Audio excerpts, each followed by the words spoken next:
What up? What up? What up? Hello and welcome everyone to this 35th episode of the Backwards K Baseball Podcast. I am your host, Chris Asbrock, and I am joined again, as always, by my co-host, Scott Kaiser. Scott, my man, how you doing, buddy? What's going on, Chris? We're 1 week closer. 1 week closer. We're getting there, man. We're getting there. Almost here. We got regular season baseball this week too. I know, it's crazy to think about.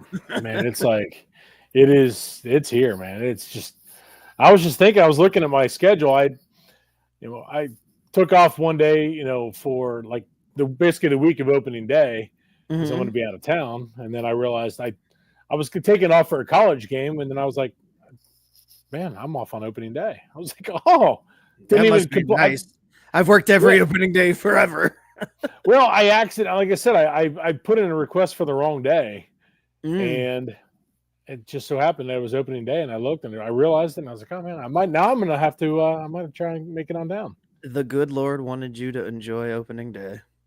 It was divine intervention. That's exactly what I'm thinking. So my dumbass mistake gave me an opportunity, to enjoy opening day. So there's that.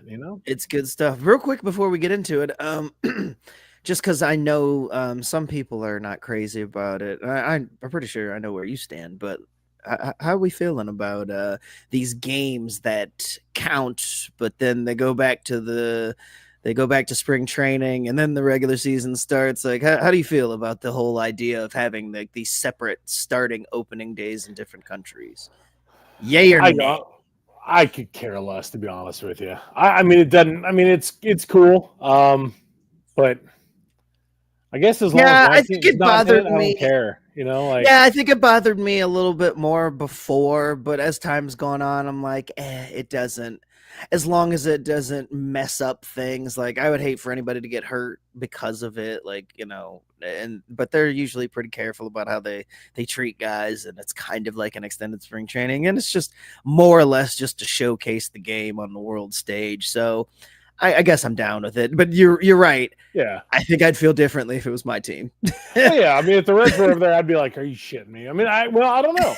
I guess it'd be kind of jacked up because I'm like, all right, I'm seeing the Reds, a lot sooner. But then again, Reds opening day, it's those two are synonymous. Like that is right. Reds and opening day. I was just thinking about it, man. Like. I'm old enough to remember the collective outrage when they no longer became like the very first game played because they started doing the Sunday night baseball game that would open up the season. The city lost its mind. Oh, yeah. As well they should, because I think, for something like that, that's just a tradition thing, going. It was like that for the longest time. And I mean, at this point now, it's like it's so far gone. Sure. I mean, it annoyed the hell out of me. I'm not gonna lie, but it's amazing. Yeah, it seems like an odd tradition to break that you kind of upheld for a long time. Then just be like, screw it, we'll just do Sunday night games. It's fine. Yeah, and that was just like I know. Baseball just again, we've said sometimes it before. They just do stuff like that. They can't get out of their own way sometimes. They do stupid stuff, and it is what it is. So. Well, anyway, our topic tonight is the NL Essential as we move right along. Getting ready to wrap up our divisional previews. Next week, we will do the final division that we haven't gotten to, and that will be the NOS. But tonight, we are talking NL Central, which is where Chris's Reds reside. I know that he has a lot to say about them, but we are going to start tonight with the Chicago Cubs of the Central Division. The Cubs are heavy favorites to bounce back after last year. They kind of took a step back from where they had been. Had brought in the new manager there in Craig Counsell. And things just kind of didn't go as planned. They suffered some injuries. Some guys kind of underperformed. All that to say, they, didn't accomplish the goal of making the playoffs, came up a bit short. But then in the offseason, traded for Kyle Tucker, getting rid of Isaac Paredes, who they had acquired at the deadline in that deal. It looks like they're going to be bringing in some young blood to start up that we'll talk here about in a little bit. Everybody seems to be healthy. And just in general, there seems to be a feeling that the Cubs have made enough improvements and shored things up enough that they are the class of this division for this year. Chris, your thoughts on the Cubs moves, and what are your thoughts on their outlook coming up for this year? Well, I hate it. I hate every bit of it. Your hatred for your hatred for the New York teams is basically the same that Cincinnati fans have for the Cubs. It's kind of along the same lines. This is a damn good baseball team, though. They did a lot, and I hate to admit it, they are going to be. I think I know it's the first team we're going over, but I think right now they're the team to beat in the NL Central. They're seemingly loaded. And the moves they made were, just incredibly good. They've got a deep pitching staff led by Shota Imanaga, who is going to be showcased against the Dodgers, in that Tokyo series coming up this week. Justin Steele's the other pitcher that is going to be starting. They got Jamison Tyone, Matthew Boyd, Colin Ray, Jordan Wicks, Ryan Presley they traded for. They've got some guys, that Julian Merriweather in the bullpen. Keegan Thompson is another one. They have talent, and they've got the money to spend, and they utilized it.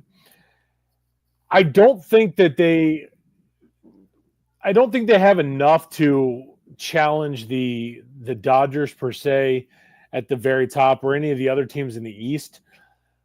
This is a team that can easily win the Central Division, though, with what they've got. But I like Michael Busch. He's your first baseman. Nico Horner. I think I'm a big fan of Nico Horner.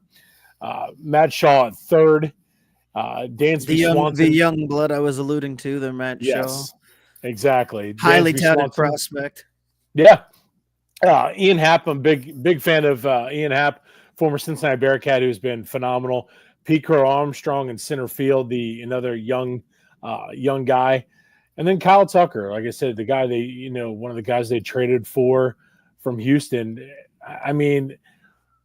They've got dudes. And I don't know if this was a team that was going up against the Brewers of the last couple years, I don't know if they would have enough to win the division. But with this division being so, I would say, top heavy, it changes kind of the way I feel about it. To me, it's a 2 to maybe 3 horse race, which we'll get into with the Cubs being one of those teams. But again, they made solid moves this offseason. Bringing in, like I said, Presley and Tucker from Houston were 2 huge additions just to go along with an already solid team, but they had to make those moves, and they did. One thing I do like about the Cubs team, and like I said, I hate to admit it, is the fact that they're not afraid to to go after it. They don't like to stand pat, and they make these moves. They build their team up, and that's what it's what you want to see. That's as a fan of any team, you want your team to make the moves to go for it and compete for a division title and possibly more. And that's what the Cubs did this past offseason. That's what they continue to do each and every year. Yeah, I'm a big fan of the Cubs offseason, much more so this past offseason than the one prior. I was glad that they went on ahead and moved on from Cody Bellinger after they had gotten Tucker. I think he had that one bounce back year, but last year was a little bit down year, and they had signed him to that contract, and so it made sense for them to ship him out and give him a chance to move on and find greener pastures elsewhere. And then they weren't bogged down to that whole thing. And the Tucker move was incredible. One of the most underrated players in all of baseball because he's so quiet and he just goes about doing what he does. Like, the Cubs fans are going to love that guy. Really last year, a big part of why they struggled was a similar thing to, Atlanta. Freaking Justin Steele came out on opening night for them and hurt his hamstring. Boom, your opening night starter. He was down for over a month with that, and he struggled to get going after that. Their bullpen was a hot mess just all season. They could could not straighten that out. And then down the stretch they kind of started to figure things out, but it was too late. But they had the pieces there, and I felt like last year was kind of just like a soft reboot, and you could trim a little bit of the fat. You do look for more from Dansby Swanson, though. They signed him after Atlanta let him walk, and I wasn't crazy about the deal at the time. He's got to hit a little bit more and hit a little bit better than he has since joining the Cubs. Look, I mean, he's always struggled with consistency, but I know that they are expecting more. Great with the glove, but it would go a long way to helping that team. And then again, Nico Horner also last year was injured a lot. He's going to start this year on the shelf. He did not go over there for this Tokyo series. Just coming back from minor off-season stuff, just getting in and getting ready, so he should be ready to go by the end of the month, and then hopefully everything can kind of fall into place with him. But I like this Cubs team, and I love Craig Counsell there at the helm, so I do think that they will be in the conversation. But I agree with you, going back to the point you made about had maybe the Brewers not lost Willie Thomas and a couple other guys, and obviously they were dealing another year removed from Corbin Burns and whatnot, so they fell much closer to the pack than they were last year. And so I don't know if they had maybe kept some of those losses from this past offseason, if I would feel as strongly about the Cubs, but it feels like just because the Brewers came back a little bit, they have a good chance to kind of sneak in there and take over this one. I mean, this is a team that finished 10 games back of the Brewers last year, 83-79. They were tied for second with the Cardinals. I mean, that's still crazy to think about, that the Cardinals were 83-79. Because the Cardinals were awful for most of last year. Yeah, and that's, like, in looking at the standings at the Central, I mean, the Brewers, I mean, I sure as hell didn't see them, winning the division. I don't think I predicted them to be in the play. I don't even remember last year when we were talking about. I don't remember what our predictions were. I'm pretty sure I picked the Cubs last year, and you believe you picked the Reds. So yeah, the Brewers kind of surprised us both. Yeah, and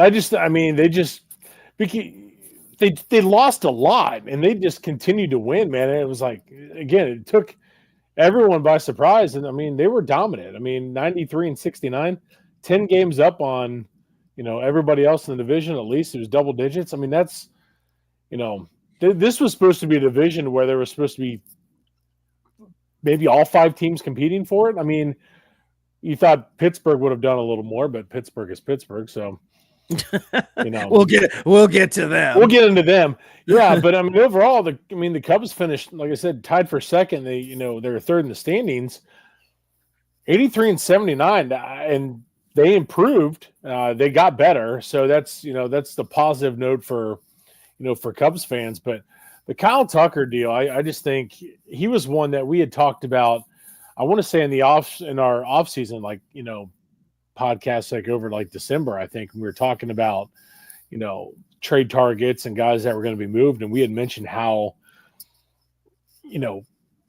great of a player that Kyle Tucker was. And I've said it before, and I said it on one of those shows, that he was one that I never paid much attention to. So he was incredibly underrated in my eyes, because I just never – he always seemingly like did everything quietly, and he just goes out there and just continues to push numbers, man. It's crazy. So, and again, he's going to like playing in Wrigley. Well, unless the wind's blowing in, and then good luck hitting there. But well, and I mean, hell of an addition. He has the incentive too. He's coming up on the end of his contract. That's part of the reason why Houston, made the trade. Saw the writing on the wall about not probably being able to re-sign him and wanted to get what they could. So he has incentive to keep hitting as well as he has to earn his next contract. So. But I think he'll do well in Chicago, assuming that he's removed from that injury last year. Because remember, he fouled the ball off his shin early in the year. The Astros downplayed it, and he ended up missing like 3/4 of the season. He didn't end up coming back till real late. I forgot about that. Yeah, so I mean, assuming he could, and it was a freak injury, and he had never been known as injury prone. But maybe if the Astros had been more forthcoming, it wouldn't have been as, I guess, shocking. But it went from, oh yeah, it's no big deal. They didn't even IL him immediately to he ended up missing, a good chunk of the season. So he was on a tear when he went down. Like, I mean, the man was looking like he would be in the conversation with the MVP by the time things were all said and done, the way he's playing. So, if the Cubs get that version of Kyle Tucker, they're gonna be pretty formidable, especially right out of the gates. But we'll get our first look at the Cubs here, Thursday, for the Tokyo series up against the Dodgers. So that will be a good way to see if the improvements they've made, good litmus test against the Dodgers right out of the gates. So we move along to the winners of the Central Division last year, that being the Milwaukee Brewers. As I mentioned, they lost their star shortstop, Willie Adames. He signed with the San Francisco Giants in the offseason, a big part of their offense. He, too, last year had a contract year and showed out, did everything that you would expect, posted career numbers, and he is no longer a Milwaukee Brewer. But still, there is Christian Yelich. He ended the last year hurt, ended up having back surgery to fix a herniated disc. And, he struggled with the back for the better part of the last 4 or 5 years of his career. It's always kind of been an issue. But prior to that, he was MVP throwback Christian Yelich. And, had come into last season saying he had felt better than he had. And, then he proved it.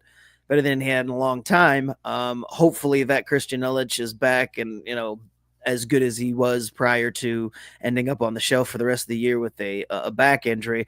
But they also have the young and talented Jackson Chourio, who at 19 years old last year finished just short of winning the Rookie of the Year behind Jackson Merrill out there in San Diego, rather. And of course, Paul Skeens, who ended up winning it.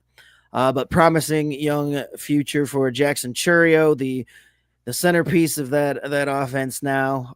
They have Sal Frelick and Garrett Mitchell, also young blood. Very promising young team. Freddie Peralta still heads that rotation. They do get a old but familiar face back this year from injury, in Brandon Woodruff, who had got injured, and then it looked like he may sign with another team. Spent the whole offseason rehabbing, and then did end up re-signing with Milwaukee. He will have a late start to this season, but in his career has been an ace when he's been healthy, but he's had trouble staying healthy. So we'll see what Brandon Woodruff has coming back off of Tommy John this year. They did also lose Devin Williams to the Yankees when they traded him to New York in the offseason. That means that Trevor McGill will be stepping in as the closer. Devin Williams, of course, one of the best in the business, so not going to be easy to replace a guy like that. But overall, the Brewers, like we said, have kind of fallen back more towards back, but not out of it. I still like this roster.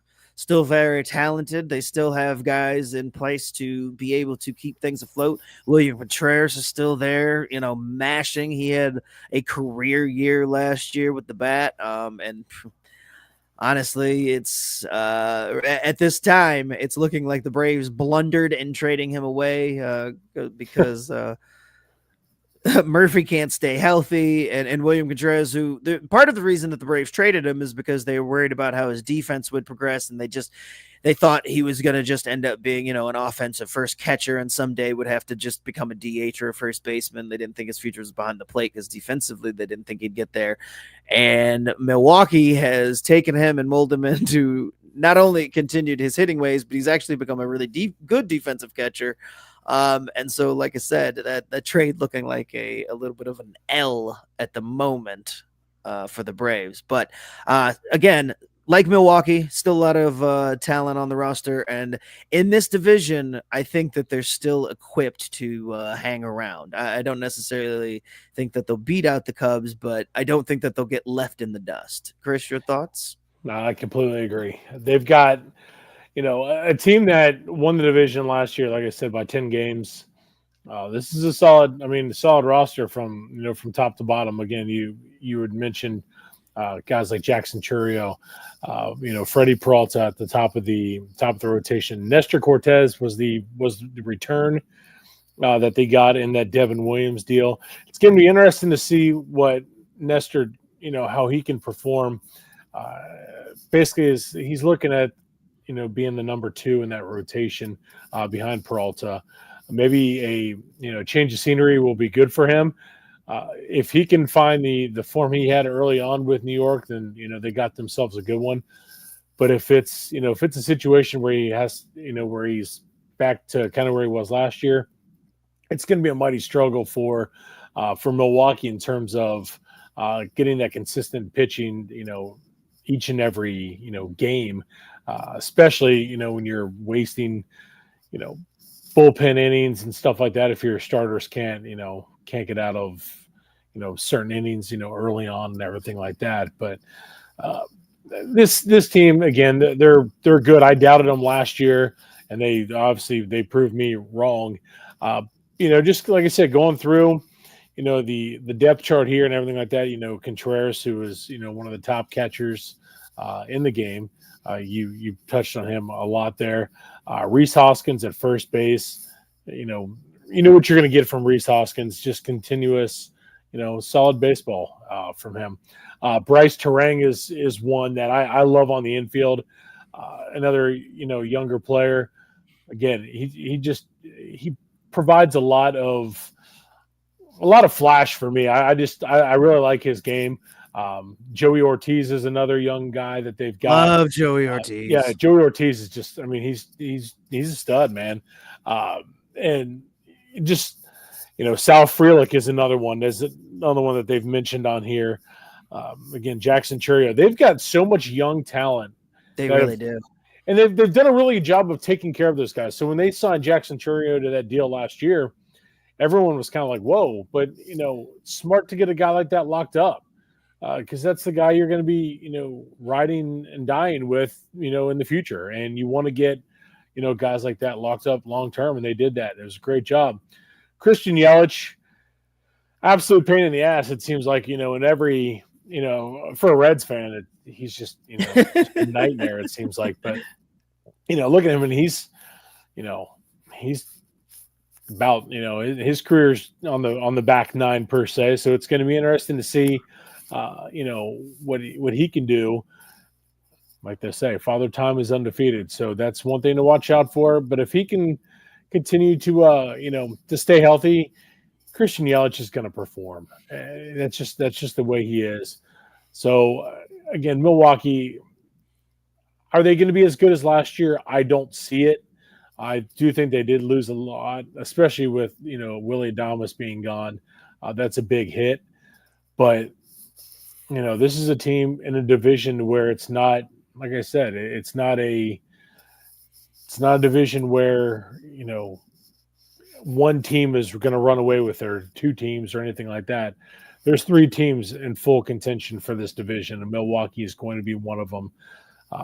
But they're a team to watch like I said, these young guys and to see what they can do. Because from what we've seen with baseball so far, we've talked about it a lot. The young talent in this game right now, it's awesome. And Milwaukee is one of those teams that has it. I mean, they were showcased last night in the, against the Reds in that spring breakout game. So if anybody got a chance to watch that, that was, it's always great to see these young guys and these prospects and stuff like that. And, Milwaukee's, they've got a bright future ahead of them, but it's going to be interesting to see if they can build off of that success that they had last year and go into 2025 looking for another division championship. I want to point out something that I thought about while you were talking about Milwaukee and kind of how they put their team together. I would say that Milwaukee, and if I remember this correctly, they are the smallest market team in baseball. But you were saying how they do right by their guys and they pay their guys. They do not operate. They do not make excuses for their market size. And they went out, and it may not be often that they go out and spend money on a Christian Yelich, but they do it. And when they recognize that they have young talent, they lock it up and they make the moves too early rather than too soon. And, you ride a Willie Adamas out, you try to get everything you can out of it. It didn't work out. They didn't have enough. But, a guy like that, sometimes you let him ride and then you walk off. You don't make the mistake of doubling down and signing him to a long-term extension and then crippling your finances.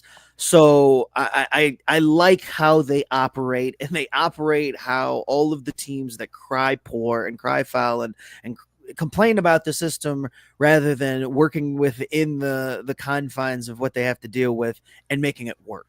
Like the Brewers are a very competitive team year in and year out. They're not necessarily the favorites ever, but they've put together some really competitive teams that were expected to make runs in the playoffs, and they at least care. They care enough to put money into the product. And this is an example of how you're supposed to do it, Pittsburgh, when you're in a situation that's not ideal with, the revenue system that's in place. Like, they are behind the 8 ball there, but they don't whine about it. And I like that a lot about the way Milwaukee operates.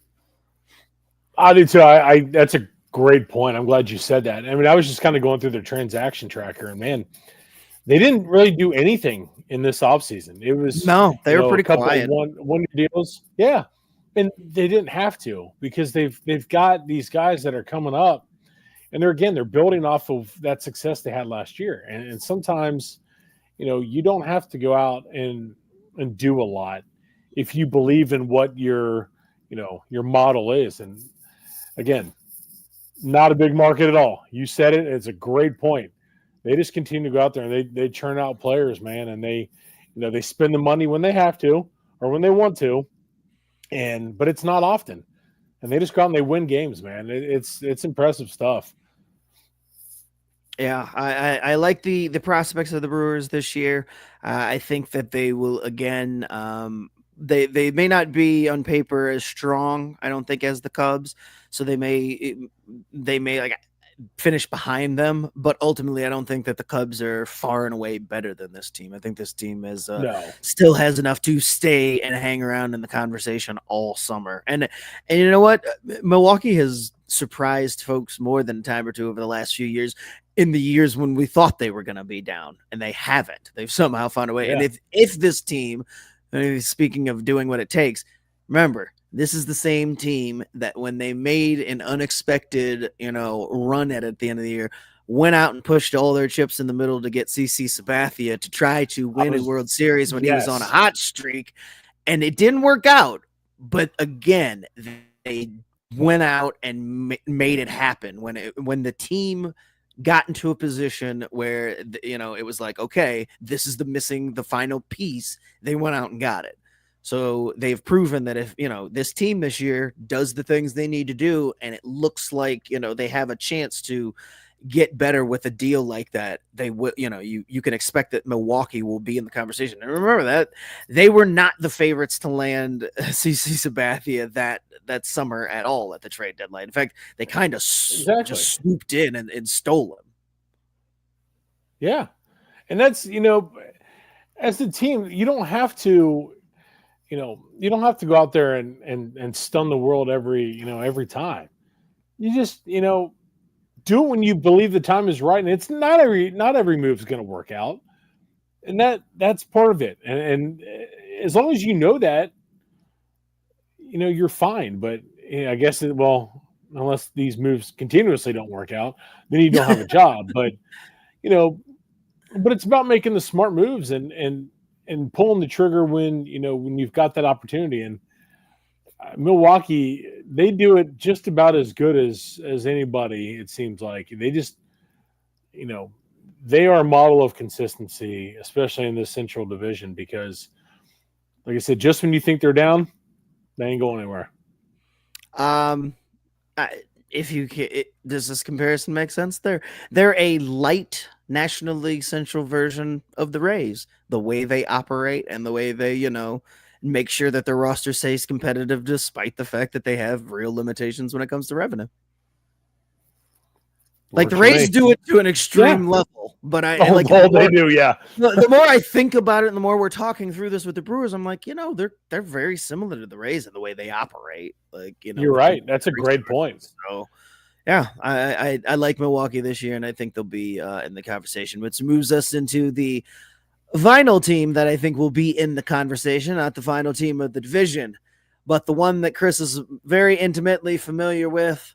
And that's right. We are now talking about the Cincinnati Reds. That's just the baseball world in general. And there were people that pumped their brakes, including a lot of Reds fans. But last year, there was all the excitement. Everybody, they were the chic pick to run the Central last year.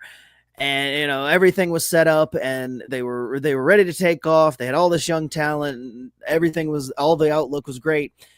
And then you lose immediately before things get open. Matt McClain goes down, and from there it was just one bad news thing after another. You had Novelli Marte get suspended for PED use after he was supposed to come up and kind of stabilize things and be the future third base. That wrecked his season more or less. Spencer Steer was off and on the injured list. Encarnacion Strand got hurt and was done for the year. John Candelario had signed the deal. He was awful for most of the year. And then the pitching, Nick Lodolo went down. It was just they suffered a similar fate to the Braves. But despite all that, you did have great performances by the now departed Jonathan India, and Ellie De La Cruz continued his growth, was electric all season. And Tyler Stevenson had himself a throwback year. He was good. But just in general, too much to overcome. They couldn't overcome the fact that all their pitching got it. But Hunter Green did take a step forward as well. He looks to continue that in this next year. And if all these guys are healthy, and this might actually be the year they're winning for. They bring in Brady Singer. I mentioned that Jonathan India is gone. He's now in Kansas City as part of that trade. Matt McClain is back, seemingly healthy and ready to go. And I think that extra year of experience should be just what they need. Marte hopefully can put the PED thing in the rearview mirror and, the additions, the subtractions, I think it all adds up to a very solid year for the Reds. I expect what most people thought might happen last year, what people got excited about happening last year, I expect to happen this year. I expect that this team will be right there in the thick of it, and they are definitely this year my dark horse to win this division. Chris, your thoughts on your Reds? I'm 1,000% with you on everything you said. This is a team that I will fully admit I got excited from the year prior. I got excited, and I was all in on the Reds last year. Picked them to win the division, and it appears I thought a little too highly of some of these guys. Thought a little too highly of David Bell, and it came back and bit me in the ass. And it happens. Now, I love David Bell. I think, he was good here for stretches, but he was not the long-term answer. The Reds went out and they addressed that. Bringing in Tito Francona was the biggest move that the Reds made this entire offseason. They went out there, they had a pressing need at manager, and they went out and they got the best one on the market. And a guy who is a notorious winner. He's a proven winner. He's a player's manager. The guys love him. Everybody loves Tito Francona. This was the perfect hire for this ball club. This move in bringing in Francona is going to really, I think, propel the Cincinnati Reds to a division compete for the title. Let's put it that way. I'm still wavering on my top two here. But spoiler alert, the Reds are going to either win it or finish in second, but the Reds are going to be a playoff team this year. The talent that they have, the rotation that they have. Finally, we've got a pitching staff, and seemingly we're going to have an offense. Last year, the pitching staff was pretty solid. Offense wasn't there. And you've got Matt McClain back. You've got Ellie De La Cruz.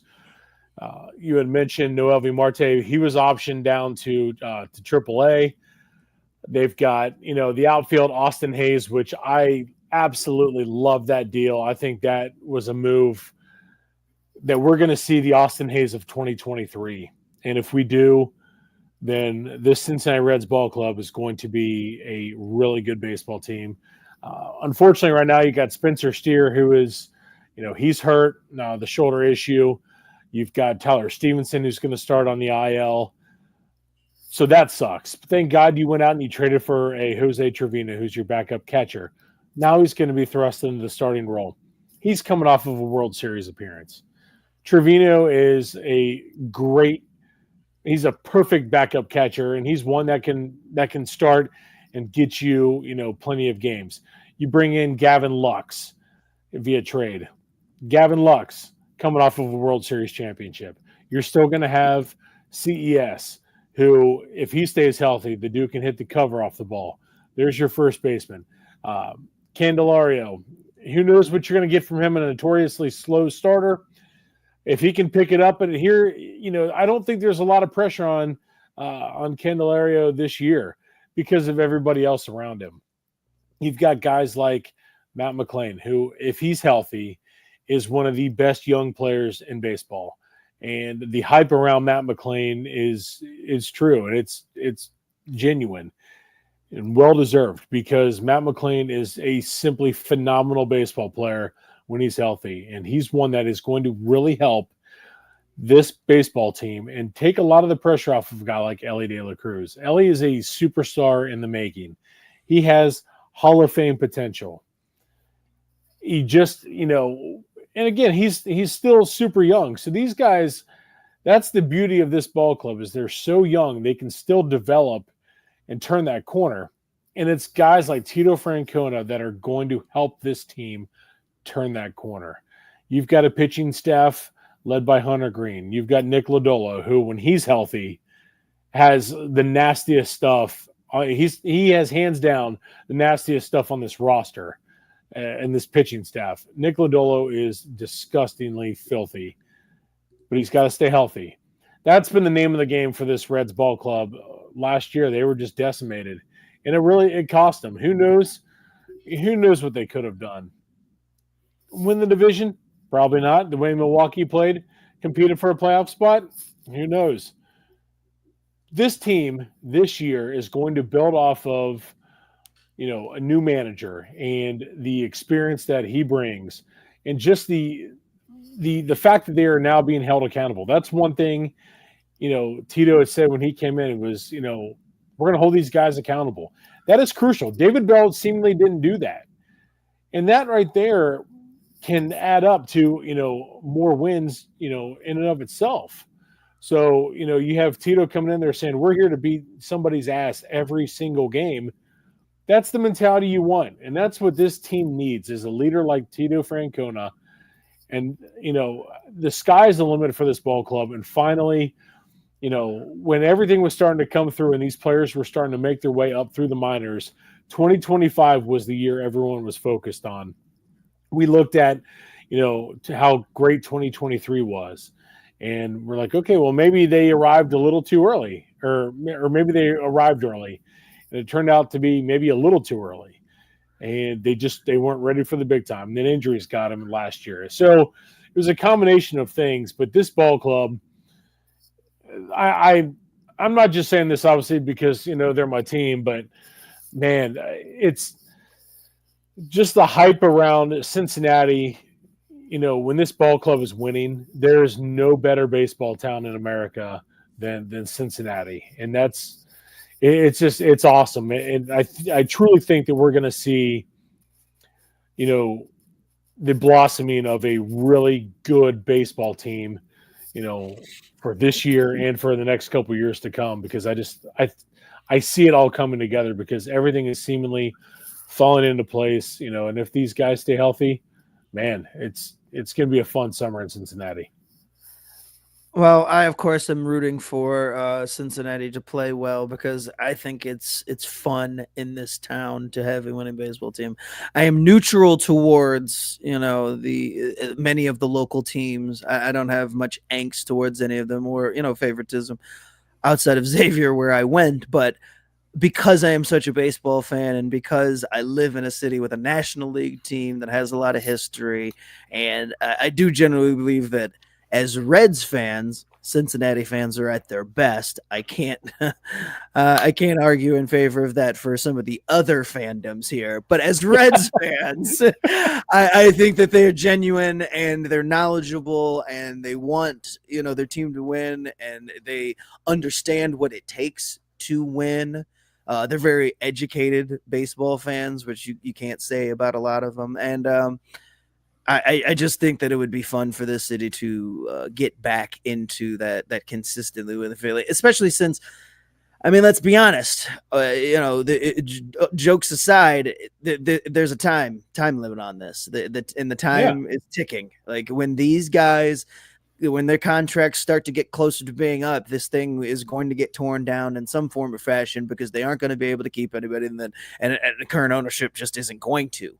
So they've got to win. They've got to do it soon because you don't want to see this thing fall apart before they get a chance to make a real healthy run at it. So I do like the way that they've structured things. I absolutely love the pickup of Tito, and I have more thoughts on them coming up here shortly. But we will move on as to not gush too much over the Reds. I want to. Let's move on to the Cardinals. Who, wow, what a fall from grace it has been. A few years for the Cardinals, a team that a team that has always been in the conversation for the top of the division consistently.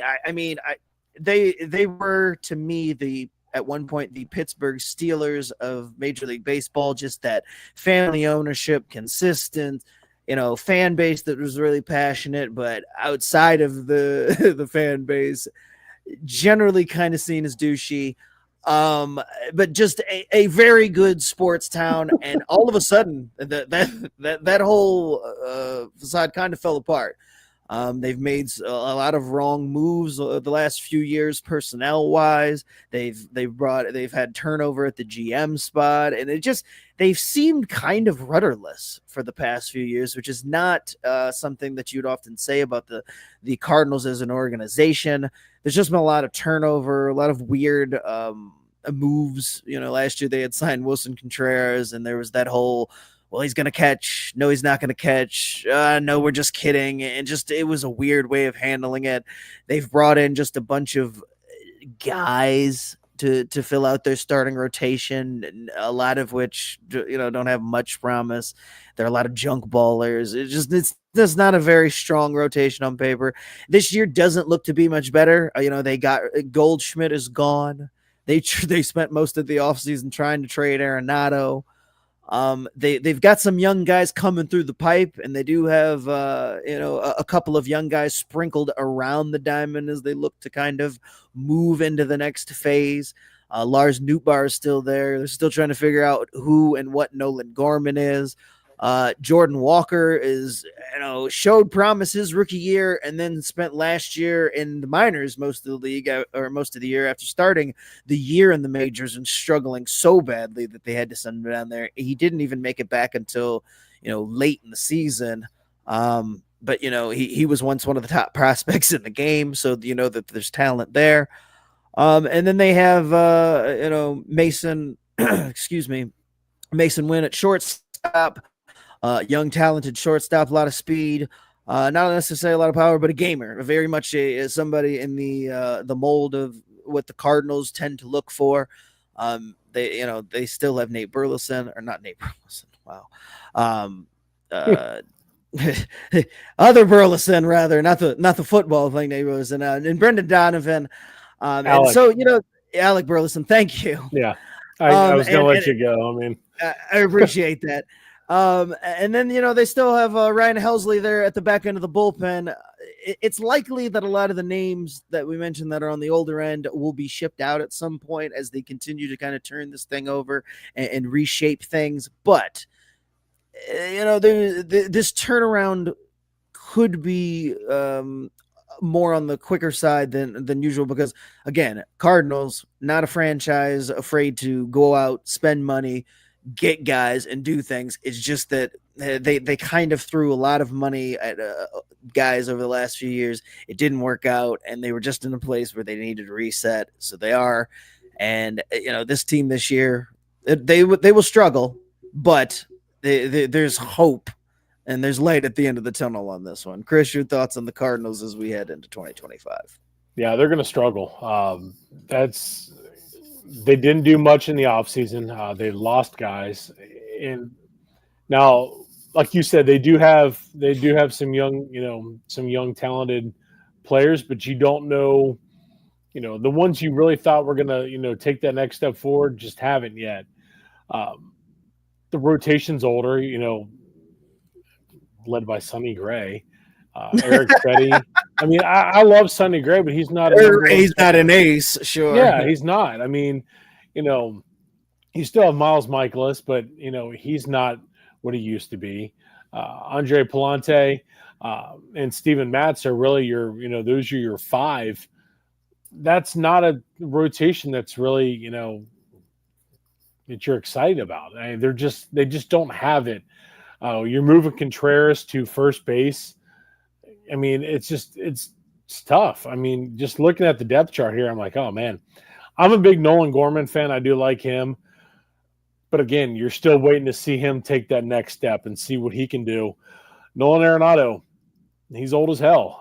There was talks, like you said, about trading him. Nobody wanted him. So, now you've got St. Louis here with an aging third baseman, stuck on a massive contract. That's going to be tough. And they are, I don't know if it's going to be as easy as you think it is in terms of a rebuild, especially if they start to struggle like expected, I would say. But, I mean, there's pieces that they can deal off, but you don't want to deal away your young guys like you had said, a Nolan Gorman, Mason Wynn, Lars Nootbaar, Brendan Donovan, Michael Ciani is another one that they've got, Jordan Walker. These guys you're not going to be dealing. At least I wouldn't imagine you would be. So, where are you really going to be, what position of depth are you going to be dealing, to acquire guys back? That's my question. And it's going to be interesting to see how St. Louis handles it. It's been a tough year for them, or at least a couple years that we've seen, because, you go out there and you get a Paul Goldschmidt. He ages, and then he's gone. Again, Nolan Arenado, they haven't, it just hasn't paid off for him. Like I would imagine the majority of St. Louis fans had wanted.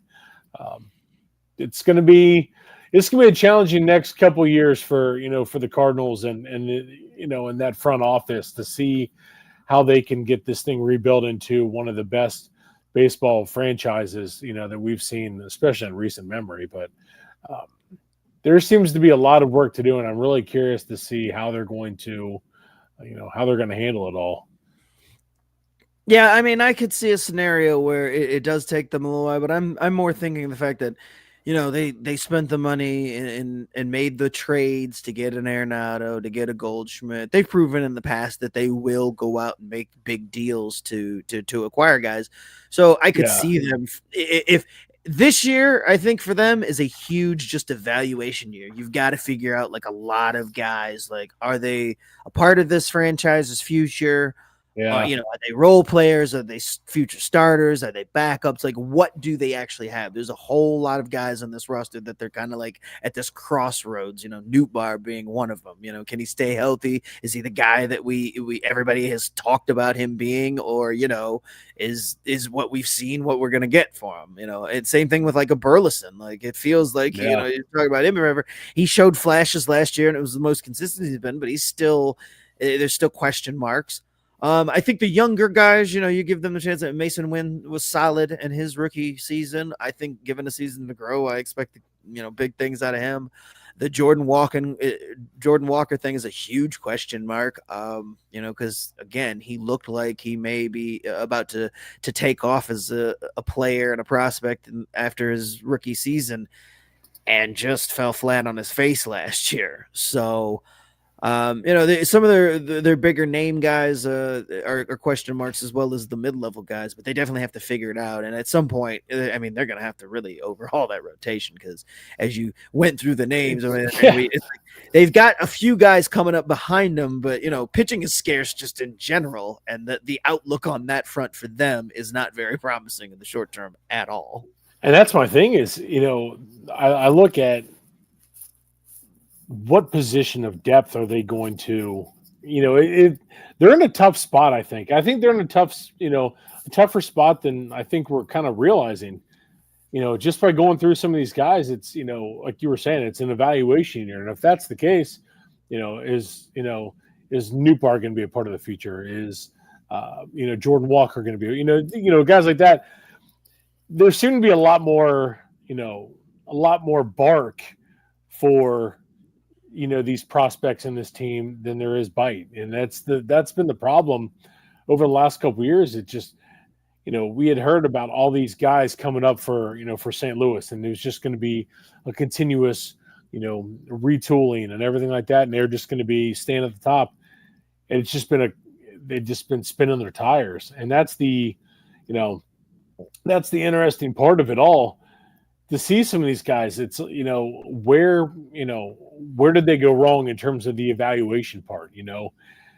It's man, it's intriguing, because again, this is a franchise that is one of the best in the game, and it was always run incredibly well.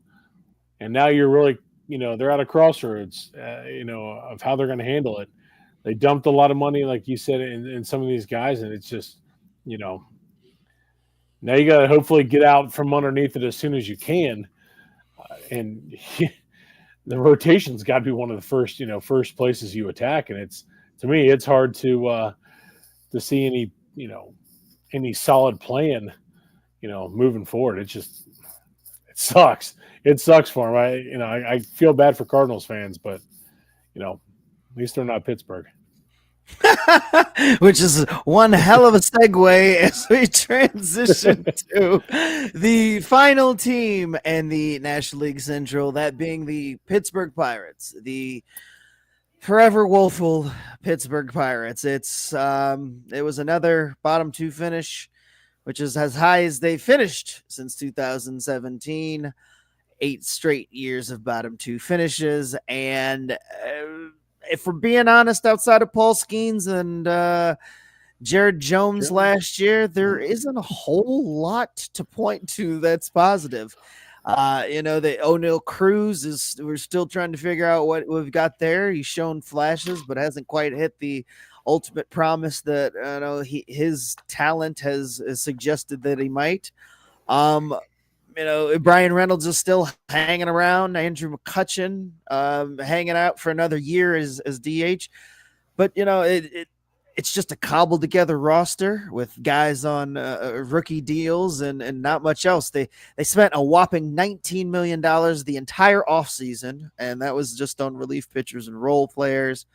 We talked about it on a previous episode about how frustrating it is for a team like, the Pittsburgh, who has young talent on the pitching staff. The hitting may not be there, but you've got this pitching staff that you've invested in and done all these things. And much like the Reds, we know this is the clock's ticking. Paul Skeens is not going to be a Pirate forever. They are not going to pay him. They've given no indication over the course of their recent history to suggest that they will. Jared Jones, same situation. When these guys, are able to move on, they will. And Pittsburgh doesn't seem to want to capitalize on it in the moment like they should. The last time the Pirates were in this situation where they had all this young talent, flashback way back to when Andrew McCutchen was a young buck. He's now the elder statesman in Pittsburgh. when he was young, they surrounded him and the others that they had at the time with they had a decent core, and as a group that they made work, and they had a little bit of success. But again, a situation where you can only imagine if they had put real money behind it and tried to sign some more free agents, maybe they could have seen even more success. But this franchise and this city full of very passionate sports fans, that, regardless of how you feel about Pittsburgh sports fans, they are very passionate, and they have been given absolutely nothing to cheer for most of my lifetime. For the better part of the last 30 years, they've just been a nothing franchise. They have a beautiful ballpark, and overall, it's just a shame because the Paul Skeens and those guys that they have on that pitching staff are capable of doing some amazing things, and they're going to keep this team in a lot of games this year. But ultimately, you got to score runs, and it doesn't look like they'll do much of that. There's not much to get excited about, and it's looking like Pittsburgh's probably just going to finish in the bottom of the division with a bunch of exciting players that, quite honestly, just deserve better. Oh yeah, every bit. This is, the Pittsburgh Pirates organization has committed baseball malpractice, man. I mean, for what they have done. You've got a top three of a rotation: Paul Skeens, Mitch Keller, and Jared Jones, and you do relatively nothing else around that. I mean, come on. It's a damn shame. You got a guy like David Bednar from the area. He's a local guy as your closer. He's one of the top closers in the game. Nothing. It's just these guys, they go and they just sit there, and it's like, your first baseman's Joey Bart, or catcher's Joey Bart. I'm sorry, Spencer Horwitz. I do like that was a pickup that they had made, but again, your first baseman is Spencer Horwitz. Like, come on, Nick Gonzalez, second base. Key Brian Hayes at third, Isaiah Kiner Falefa at short. I mean, like, this is it's unbelievable to me that they have not gone out and brought in, or attacked free agency or even the trade, to bring in some of these guys that are going to help this roster and guys like Paul Skeens and Jared Jones and Mitch Keller, moving forward. You've got to help these guys out. And it's just Tommy Pham is your starting left fielder is what it's looking like right now. Yes. Like Tommy Pham. Like their biggest offseason signing, Tommy Pham. Him and Andrew Haney were their two biggest signings. It's amazing. And I'm like, it's just, you just look at this, you look at this, depth chart, and you're like, my God, O'Neal Cruz, you move him from short to center field. I like it, a 6'7", 240-pound center fielder. I'm cool with it. I like O'Neal Cruz, but I do too. But it's a weird move. Yeah, it's they're desperate. It seems like, and Brian Reynolds. I love Brian Reynolds. He's a solid player, but he's getting older. Jack Sawinski's a guy who I always thought could take another step forward. Seemingly, just hasn't been there. And you still got Andrew McCutchen, like you had mentioned. Like, my God, you go through. And it's just like you look at the starting position players, and you shake your head at what Pittsburgh has failed to do in terms of supporting some of these top players that they've got. And again, Skeens ain't going to be there forever. Jared Jones ain't going to be there forever. These guys are going to be out the door, and I can't say I blame any of them if they marched in there right now and said I want out. Like, it's you're wasting some of the best years, for these players, and you're by not doing anything. And that was, one of my biggest bitches about the Cincinnati Reds, last year. Just go out and make moves.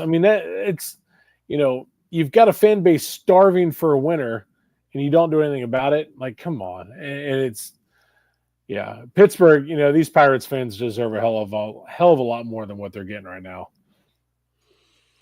Yeah, and again, there's interest. I know I tuned into many Pirates games last year just to either catch a glimpse of Jones or Skeens. They've got some guys worth that are appointment television, but the overall standing and structure and talent, like when you look at the team from top to bottom, it's just not there. And I mean, Brian Reynolds, he got his payday and whatnot, but I mean, he spent his entire career basically just languishing out there. When they have tried to, it's like the Brian Reynolds extension was fine and all, but remember how long it took them to finally do that extension. It looked like they, we're going to trade him and all that other nonsense before they finally bit the bullet and did it. And then they gave Key Brian Hayes his money to try to get out of his arbitration years, and he's not progressed like they hoped either. So like on the off chance that they did try to do something, they gave it to the wrong guy. And so, Pittsburgh just can't seem to get out of their own way. I definitely think that, this year it'll be more of the same. I fully expect that this team, I can't imagine the Cardinals struggling enough to finish last. So it by default goes to Pittsburgh. I do want to mention one player, Henry Davis, the catcher from Louisville that they drafted former third overall pick, who is he's trying. They've brought him up. He's shown flashes, but again, a very high draft pick has not worked out. Exactly. I mean, you're behind Joey Bart, man. Come on, you got to take that next step. I mean, Henry, there's so much potential, and again, watching Henry Davis, during his time at Louisville, man, dude's a stud. Those flashes that we saw, man, it's got to be continuous from here on out, and that's how you start, I guess giving, a little more hope to an organization. But man, so damn frustrating, man. It's just, they deserve so much more, man. It's so frustrating. Like I said, I mean, the fact that they've spent, our entire lives basically being terrible, it's been since the early 90s, since they were consistently relevant. And, to be a joke for that long and really almost that entire time seeing no success, because even those years when they made the playoffs, they were never really like favorite. It was, they got in and, hey, we're happy to be here and, sent home. And that happened, 2 or 3 times in that 30-year span. Like that's unimaginable. Yeah. Like, I mean, like just accidentally, look at the Marlins, even if they've done it unconventional ways and blown it all up, like they have 3 world titles in that time. The Diamondbacks have a title. They've been to another World Series. Like, there's expansion teams that have the success. The Rays have been to a couple of World Series. They haven't won it, but they've been there.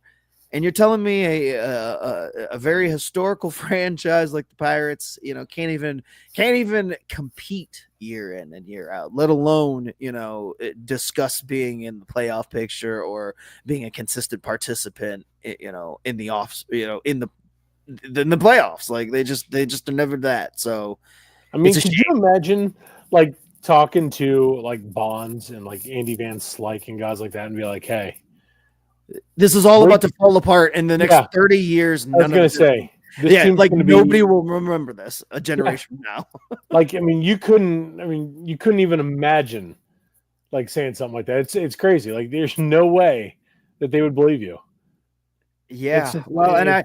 I mean, I couldn't imagine being a fan back there and back then and thinking that either. Like all you had known was relative success or, plenty of success as a franchise through the 70s, We Are Family, all those teams. Like they had some really good teams in Pittsburgh. Like they did, man. It was not something that they were accustomed to just watching long stretches. And I mean, like I said, it's basically been a 30-year rebuild. Like literally, just go and look at the names that have come through that organization, man. Oh my God. I mean, it's crazy when you look at the rest of the roster just currently in Major League Baseball. Like you can go to the very tops of rosters across the league and be like, yeah, that guy was drafted by the Pirates. That guy was drafted by the Pirates. That guy was drafted by the Pirates. I mean, the amount of guys that they've had just because they've spent so much time drafting at the top, they were getting a lot of picks right.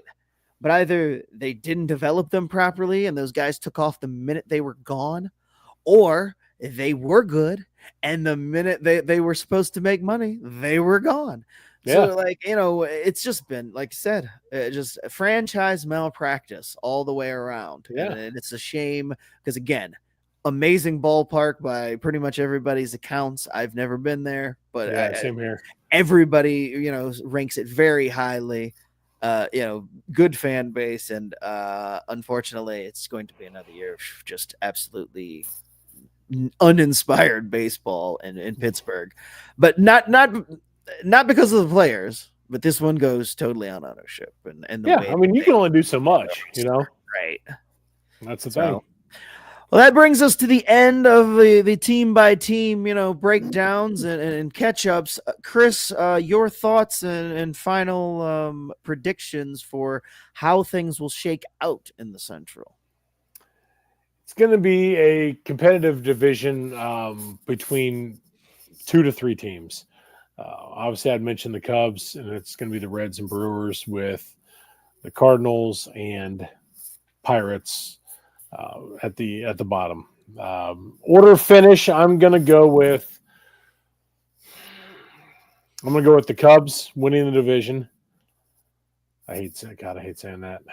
And then the Reds, Brewers finishing in 3rd. You know what? Damn it. I'm going to go with the Pittsburgh Pirates finishing 4th because my boy Paul Skeens, that's why. And then the Cardinals 5th. So now let's be realistic. I could probably pick the Reds to win the division and the Cardinals to finish above the Pirates, but here we are for shits and giggles. We're going to roll with it this way. Fair enough. You mentioned something earlier, and just based on the maths and the fact that at least I can't remember how what you said about the National League East, but my thoughts are that the National League East is getting 3 teams, which means that the Central is only getting 1, and that has to be the division winner. But the good news for you is I believe that division winner is going to ultimately be the Reds, because I believe that Terry Francona is the difference this year that brings this team where everybody thought they were going to get last year. I like a healthy McLean added back into the mix, but it all comes down to, you said it. They went out and they got the best piece that they could get this offseason that wasn't going to break the bank, but was going to change that team in the way that needed changing, and that's culture change and leadership. Yeah, and I mean that you can't put a price on that sometimes. I mean, they did, because it's not like they're not paying Terry Francona to come in there and do the job. But I believe in Terry Francona as a manager. He has done a great job everywhere he's been.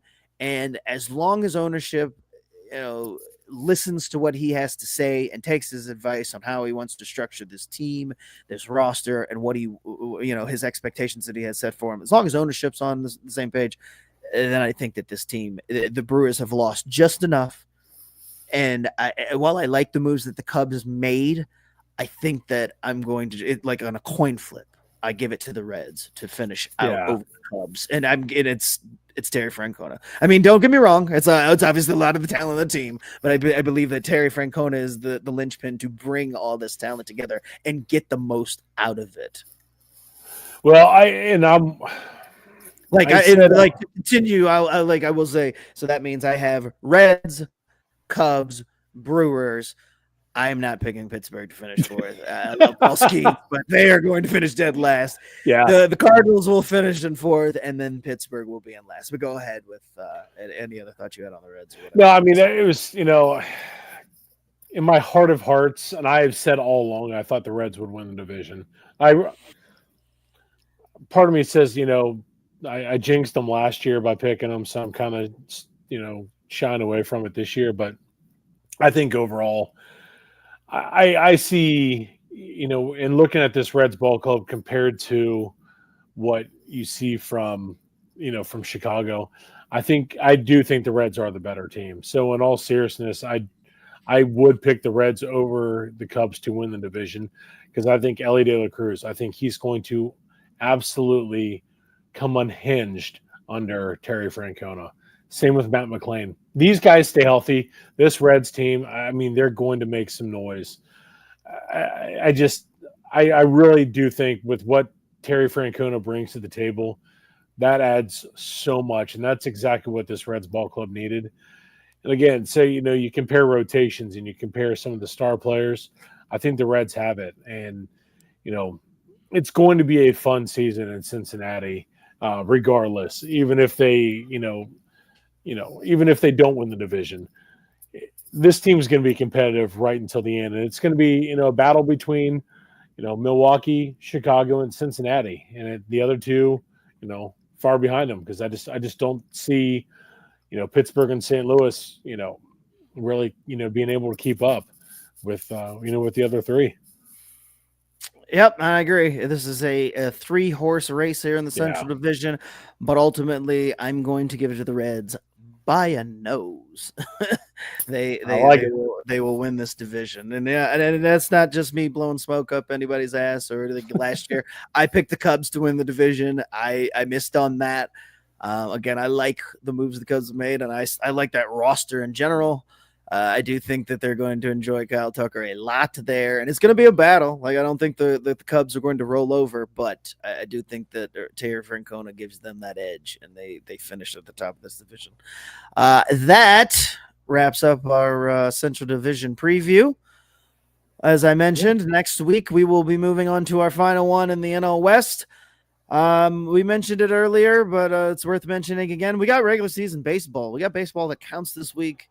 The Tokyo series will be played this week early in the wee early hours, the Wednesday and Thursday. I'm very much looking forward to that, even though I don't have any rooting interest.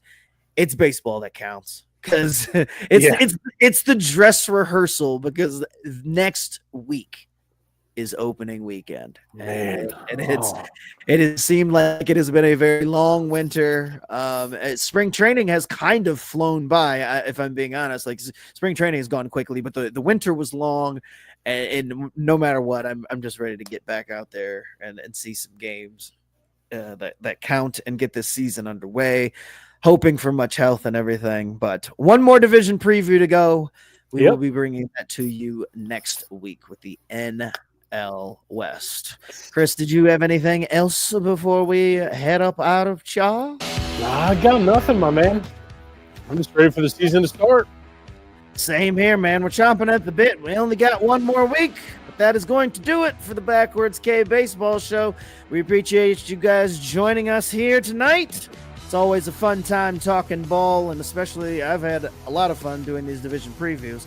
Going to be a great year. For Chris, I am Scott. As I mentioned, this is the Backwards K Baseball Show. You can find us everywhere you find your podcasts. We are here every week on YouTube Live. We're on Facebook. We're on Twitter. The Impact Sports Cincinnati Podcasting Network, as well as the Craft Food Sports Podcasting Network. Check us out wherever you can. We're enjoying this more week after week. We've got baseball coming up next week. We'll be getting into weekly shows and breaking down all the comings and goings and all the things that happen once it does. But until then, you guys have a good night. Thanks for joining us, and we will see you guys next week. Peace.